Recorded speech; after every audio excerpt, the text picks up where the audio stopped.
अस्सलामुअलैकुम, welcome in another vlog.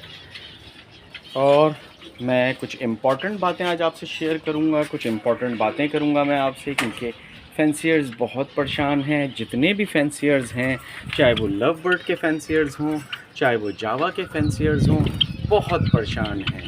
Reason सिर्फ़ और सिर्फ एक है, क्योंकि बर्ड्स के प्राइजेज़ स्टेबल नहीं हैं, एक जगह नहीं रुके हुए, बहुत हालात ख़राब हुए हुए हैं बर्ड्स के।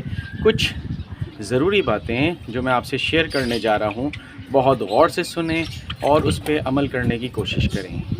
पहली चीज़, कोई भी बर्ड फैंसियर, चाहे वो लव बर्ड रखता हो या फिर जावा रखता हो, फिंचेस रखता हो, डव रखता हो, एक बात जहन में रख लें कि बर्ड्स के बिज़नेस में कभी भी नुकसान नहीं है। देखें, एक बिज़नेस जो आप करते हैं जिसमें नफ़ा और नुकसान होता है, वही बिज़नेस जायज़ है।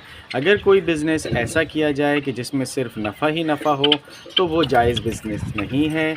एज़ ए मुस्लिम हम लोगों को कोशिश करना चाहिए कि ये चीज़ सोचें कि बिज़नेस में नफ़ा और नुकसान हो सकता है, लेकिन अगर आप नेक नियति से काम करेंगे तो अल्लाह पाक आपको इंशाल्लाह नफ़ा ज़्यादा देगा, नुकसान में कमी होगी। आजकल जो बर्ड फैंसियर्स हैं वो बहुत परेशान हैं। उनकी परेशानी की सिर्फ़ और सिर्फ एक ही वजह है, और वो वजह ये है कि प्राइजेस का स्टेबल ना होना। प्राइजेस बहुत डिस्टर्ब हैं। लव बर्ड के प्राइजेस, लव बर्ड में लोगों ने बहुत पैसा इन्वेस्ट किया हुआ है और लोग परेशान हैं। देखें, अगर आप बहुत बड़े पैमाने पे इन्वेस्टमेंट करते हैं, बहुत बड़े पैमाने पे आप बर्ड्स लगाते हैं, तो मैं कह सकता हूँ कि आपको नुकसान है। क्यों? क्योंकि ज़ाहिर बात है, लव बर्ड दाना भी खाएगा और उसमें जो है फिर आपको नुकसान होगा, क्योंकि जितना बर्ड ज़्यादा होगा उतना ही दाना आपका लगेगा।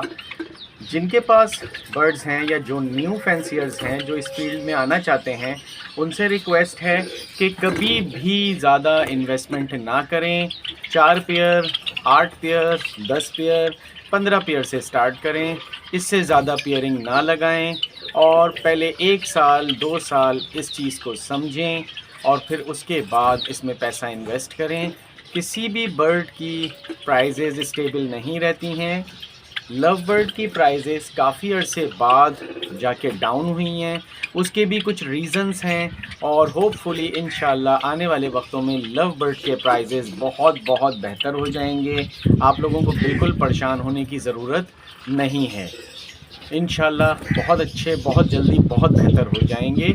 अभी प्राइजेस बहुत डाउन हुए हुए हैं, तो न्यू फैंसियर्स के लिए एक बहुत अच्छा मौका है कि वो इस साल परचेजिंग कर लें और नेक्स्ट ईयर उनसे ब्रीड ले लें, ताकि कम इन्वेस्टमेंट में मुनाफा कम होगा लेकिन उनको सीखने का बहुत मौका मिल जाएगा। तो आप लोगों से रिक्वेस्ट है। अब आते हैं हम जावा पे। जावा एक बहुत ही नादिर परिंदा है और अभी तक मेरी नज़र में तो ऐसा नहीं हुआ कि जावा के प्राइजेज़ बहुत ज़्यादा डाउन हुए हों। जावा में वाइट जावा, फॉन जावा और मैं ब्लैक जावा की बात करूंगा। सिल्वर जावा बहुत कम परचेजिंग में आती है, लेकिन सिल्वर जावा भी आप लोग रख सकते हैं। वाइट जावा कमर्शियल आइटम है जो कम इन्वेस्टमेंट में अच्छा पैसा देके चला जाता है। मैं आपको एग्जांपल देता हूँ। अगर आप वाइट जावा, अभी जो वाइट जावा के प्राइसेस चल रहे हैं पेयर के, वो 3,500 से 4,000 रुपये पेयर चल रहा है। लास्ट ईयर ये 8,000 रुपये का था, 7,500 से 8,000 रुपये का था। अभी ये प्राइस थोड़े से कम हुए हैं। तो न्यू फैंसियर्स अगर उठा लेंगे और आपका एक पेयर अगर 5 बच्चे भी निकालता है और आपके पास 10 पेयर लगे हुए हैं, तो सोच लीजिए 50 बच्चे आपके पास आते हैं। अगर आप कम से कम भी लगाते हैं, 40 बच्चे आपके पास आ जाते हैं, और कम लगाते हैं तो 30 बच्चे आपके पास आते हैं, यानी 15 पेयर्स बनते हैं। ये 15 पेयर अगर आप पट्ठों के बेचते हैं और आपके 15 पेयर अगर 15 पेयर 3,000 के हिसाब से भी जाते हैं, तो सोचिए आपका कितना प्रॉफिट होगा। इसमें से दाने के पैसे अगर आप निकालते हैं, जावा दाना बहुत सिंपल खाते हैं। मेरे पास तकरीबन 4, 4, 8, 4, 12 पेयर्स लगे हुए हैं और मेरा मंथली एक्सपेंस 2,000 रुपये है। दाने का मंथली एक्सपेंस मेरा 2,000 रुपये है जावा का 12 पेयर्स पे। तो मैं आपसे भी यही रिक्वेस्ट करूँगा। वाइट जावा कमर्शियल आइटम है। इसके बाद हम आते हैं फ़ॉन जावा पे। फ़ॉन जावा थोड़ा सा एक्सपेंसिव आइटम है। लास्ट ईयर इसके प्राइस जो पेयर्स हैं, मैं सारे बड़े पेयर्स की बात कर रहा हूँ, पट्ठों की बात नहीं कर रहा, 35 से 36 40 हज़ार रुपये का पेयर चल रहा था। अभी इसका पेयर 22 से 25 हज़ार रुपये का चल रहा है मार्केट रेट में। तो अगर आप ये परचेज़ करते हैं तो ये तो बहुत ही हॉट आइटम है। और क्योंकि जो भी अच्छा, एक बात बहुत इम्पॉर्टेंट कि जो भी रेड आइज़ बर्ड होता है वो हमेशा उसकी मोर्टेलिटी रेशियो बहुत कम होता है। अगर वो सेट हो जाए तो 5-5 6-6 बच्चे भी निकालता है, और अगर वो सेट ना हो तो उसका प्रॉब्लम हो जाता है, बच्चे भी मरते हैं। हर रेड आई बर्ड में यही प्रॉब्लम है। अगर आप ब्लैक आई बर्ड पालते हैं, जो कि मेरे पास नहीं है, ब्लैक आई जावा पालते हैं, तो उसमें ये है कि आपका अभी जो पेयर चल रहा है वो 2500 रुपये का पेयर चल रहा है।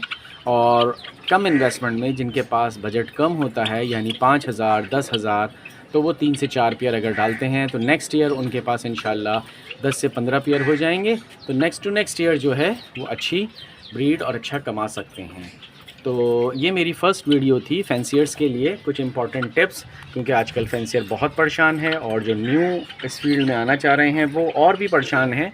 वो इसलिए परेशान है क्योंकि रेट से स्टेबल नहीं है। तो मेरी रिक्वेस्ट है कि ये सबसे बेस्ट मौका है आपके लिए इन्वेस्टमेंट का।